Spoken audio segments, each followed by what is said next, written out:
So I'm Tony Morris, based in the UK in London. I'm known as a sales conversion strategist. So what that means in terms of what do, I help sales leaders, I enable sales leaders to help their sales teams increase conversion at every single step of the process. And I do that by one of my products and services, be it speaking at conferences, be it through my training company, or be it through my e-learning products that I've developed and created.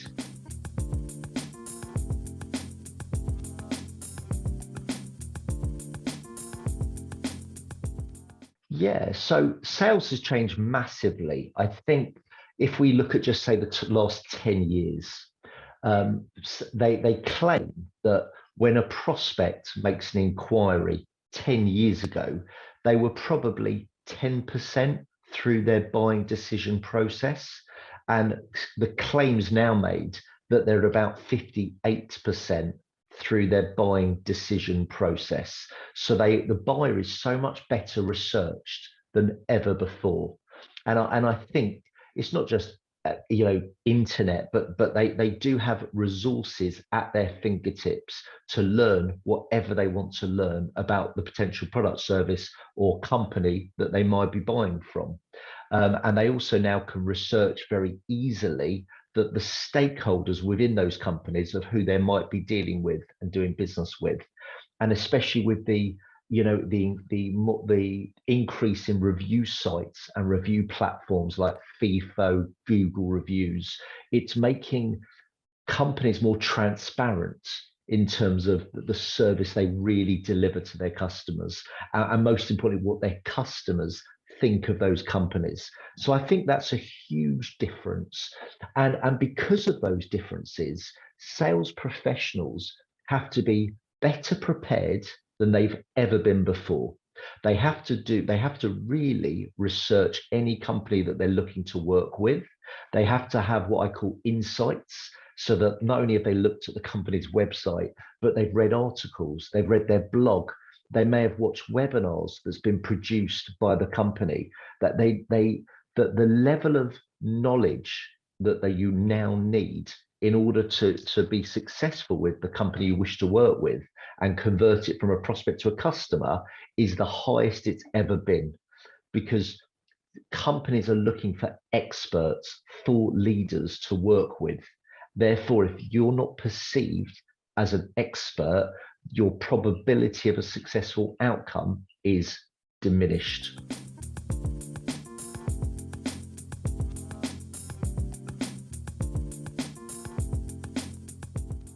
I think there's always been a stigma with mental health over the years for male and females.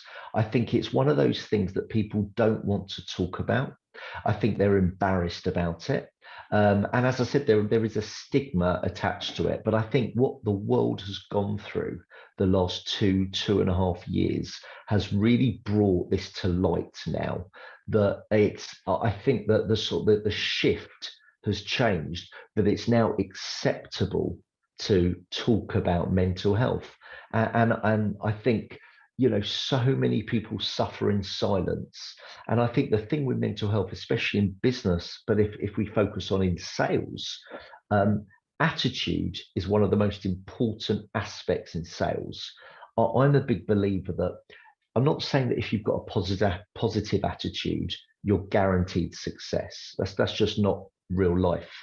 But if you have a negative attitude, you're guaranteed to not have success. And I think when it comes to having a positive mental attitude, part of that is your mental health. How do you look after yourself? And I think people are they're so invested in looking after their body, be it the gym, the food they eat, but they don't seem to invest themselves in their mind. And their mind health is equally or more important, I would argue, than their body. So if I look at some of the best salespeople in the world, they are very aware of that. They're very conscious of that. And that's why they would often have a mentor, a life coach, a counselor, call them what you will, but they have someone to talk to that doesn't know them, that they feel very comfortable with, to open up with. And I think that's more normal now than ever before. So yeah, that's and I wrote a talk about mental health called The Two Tonys: Speak Up About Mental Health and Sales. And where that came from, Alexi, is for the last 25 years, I actually suffered with bipolar, and I was unaware of it. It was blind to me. And I have a mentor, I have a business coach, and I have a life coach for the reasons I've just mentioned earlier.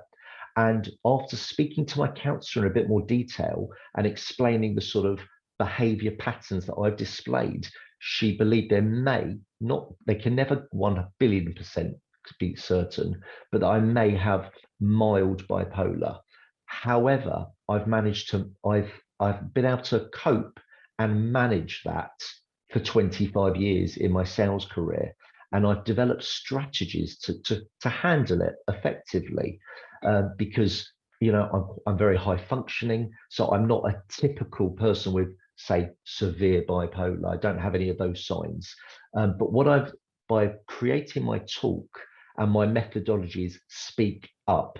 Speak Up is now what I teach audiences around the world about how they can spot signs of mental health in their workforce, and most importantly, how they can manage and handle that more effectively.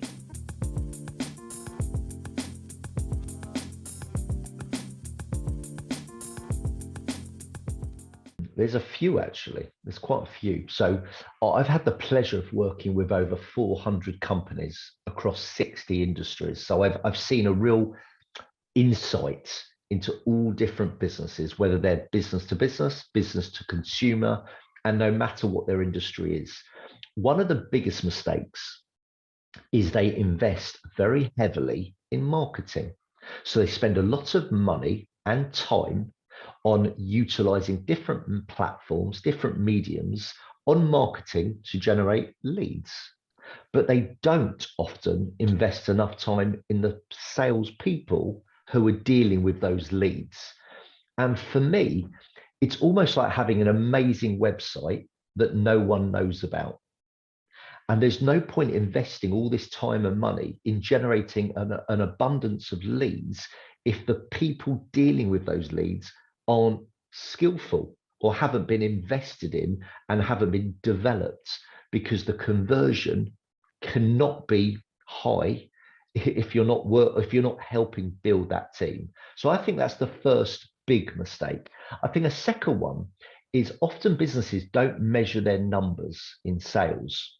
And we all know the saying, if you can't measure it, you can't manage it. And when I start working with any client, be it at a conference or be it at a training engagement, one of the first questions I ask is about their KPIs, their conversion rates, because ultimately that is a proof of success, right, in an individual. It's not the only thing, but it's vital. I find so many companies are not measuring the basics. And if they're not measuring it, how can they manage and develop their sales team? How can they know who's performing at the best? Because it's not just about the sales they bring in. There's so many other elements to it. So I think that's a second massive mistake. And I think the third biggest mistake I see is often in sales teams, there's a maverick. And the maverick is normally the top sales performer. It's very common that because that person is a top performer, they sometimes can be a bit of a maverick and therefore very difficult to manage. But sales leaders don't want to get rid of that person because they're the top performer. And there's that challenge, that issue that they have, that they think, I can't get rid of him or her because they're responsible for 40% of our revenue, but they're also a disruption and a negative influence on the team. And it's a real conundrum that organizations have. And my advice to that is you have to learn how to manage that person effectively. And just because they're a top performer doesn't make it acceptable to not not abide by the rules that the other sales people have to, because it's not just about the performance, the figures. There's many other components of a successful salesperson. So let's say there's 10 and this top performer's got 2 of them. There's 8 things they're not doing that makes it unacceptable. And I think that's something that companies really struggle with. So I would say they're my probably 3 biggest observations that companies suffer with.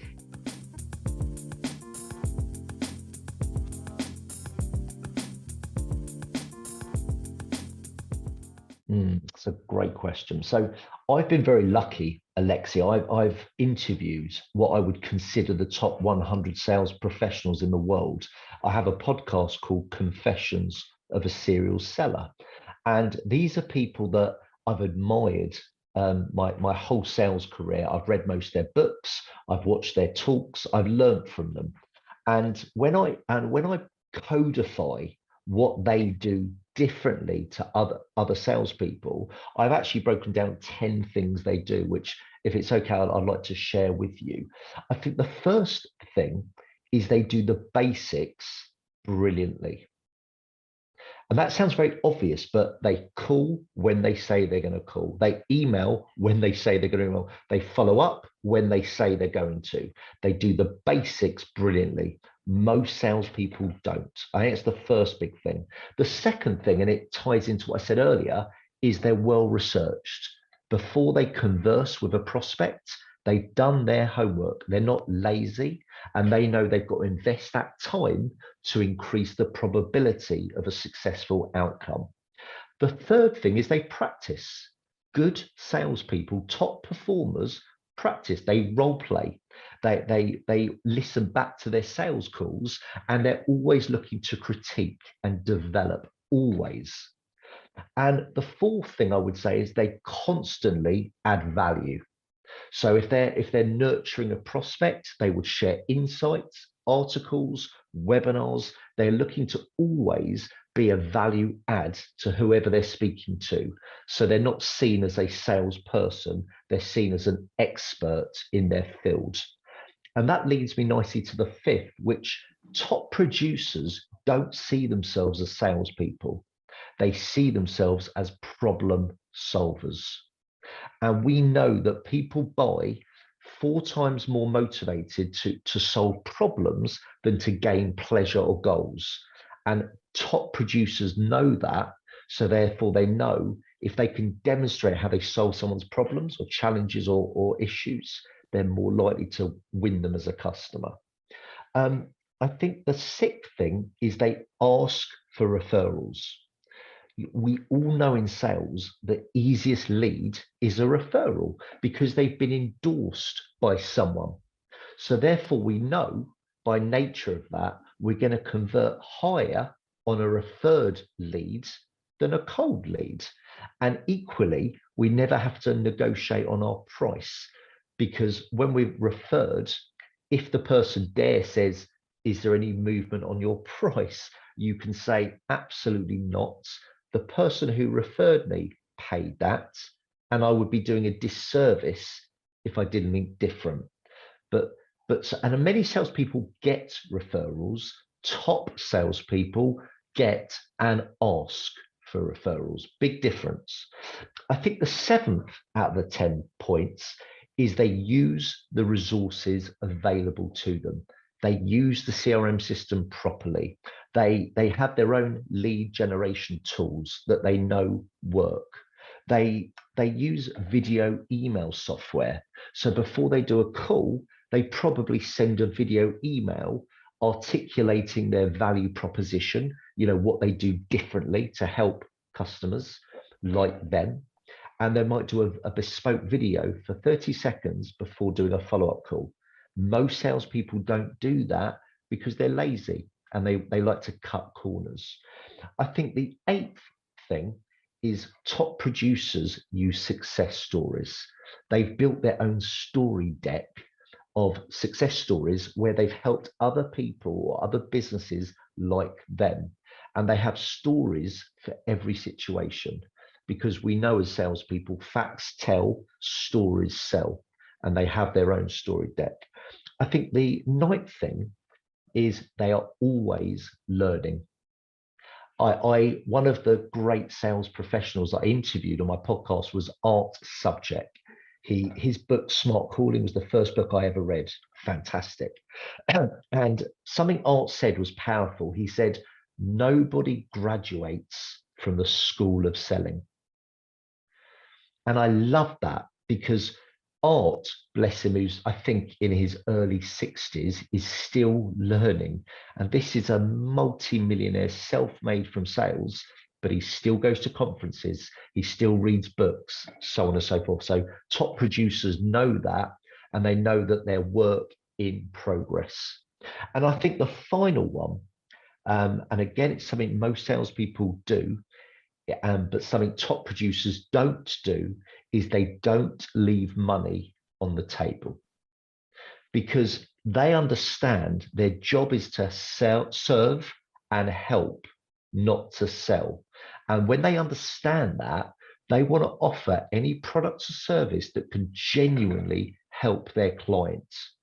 Whereas most salespeople are scared to offer other products or services because they feel it's a pitch, or I'm desperate, or I want to get everything from that customer. But top producers see it very differently. They know they're there to add value and to help. And if they've got products and services in their toolkit that can help them, they want to do so. So I think they're my top 10.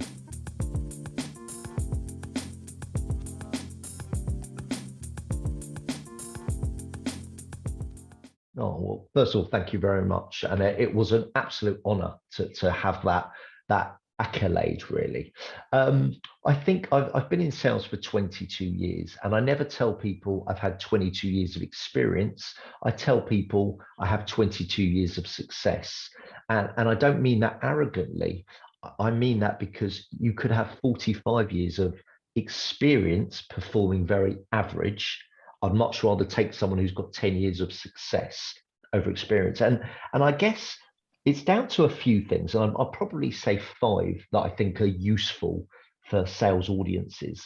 One is there's a technique in NLP called act as if. And I'm a big believer in that concept. And when I started my career 22 years ago, I sold software, address management software. And I acted as if I was the managing director. And by doing that, I came across this level of confidence and I guess level of authority in my voice. So when I articulated what we do, how we help, I did that with so much confidence that I built trust quickly. And also I believed in my product and service. I was very passionate, but that came across. And that was, bear in mind, I was a 21-year-old telesales executive. I was the bottom of the chain in terms of in sales, but that's not how I saw myself. And I think that made a huge difference to my success there. And I became the top seller very quickly. And I think that was a massive part of it. I think the second thing is I've always been very tenacious. I don't quit. And what I mean by that is if I genuinely believe I can help and add value, and I've identified a problem or a pain with a prospect, I won't give up until I at least have had a conversation. And that might take 10 attempts. It might take 50 attempts, and I'll do it over a period of time. But as I nurture that prospect, I'm adding value in their life in some way. I'm not just phoning as a pest. I'm giving value as a professional. And I think most salespeople quit far too early, often by the third attempt. And sometimes the most successful salespeople, it's not because they're any better, they just don't quit. So I think that's probably the second thing. I think the third thing is I embrace feedback. A lot of salespeople call it rejection. I call it feedback. And I think it was Nelson Mandela who said this. He said that you never lose, you win and you learn. And I really, really believe that. And I take feedback very seriously. And if I lose an opportunity, which I do, I'm human, I get a colleague to phone that prospect to get honest feedback. I don't call them. because it might have been me that was the block, the barrier. And I don't think prospects will be honest and truthful with you if it was something about you. So I think if a stranger calls them, you'll get true, honest feedback. And equally, I do that when I win. So when I win an account, I ask for feedback because they've chosen me and my products and service, and I want to learn. And I literally say, Alexi, thank you for choosing me. I'm not doing this for my ego. I just want to learn. Why did you decide to work with us or me? And I call that my UCB. Most people talk about their USP, a unique selling point. I don't like it because it's a sales point, a sales tactic, and our job's not to sell, it's to help. So I call it my UCB, my unique customer benefit. And the only way I can know what my UCBs are is my customers telling me. So I think part of my success is as I said, I'm always learning and embracing feedback from my customers, win or lose. And that leads nicely to my fourth of 5 points, is I'm always learning myself. I've embraced learning for the last 23 years of my career. I said my first sales book was Art Subject Smart Calling. I've now read the 4th edition, which was even better. I've probably read over 350 sales books. I've listened to God knows how many podcasts. And I genuinely have a passion and a thirst for learning. I just enjoy it because I want to keep getting better at what I do, honing my craft so I can serve my clients better. And I think the final thing, I think, is I celebrate the wins. And something that I do with that is I have what I call my success Bible. And I've created this because, let's say you're a football fan. If a football manager tries to motivate the team, they often do it in the trophy room. So they surround themselves with success. And as salespeople, we don't have that. A lot of people don't have that. So I call this my success Bible because that's my trophy room. And when I'm having a bad day, a bad week, or a bad month, I look through my success Bible to remind myself of the little successes I've had over my career that just help get me right back into the right frame of mind. So yeah, I would probably say they're the 5 biggest things I can think of that's really helped me in my career.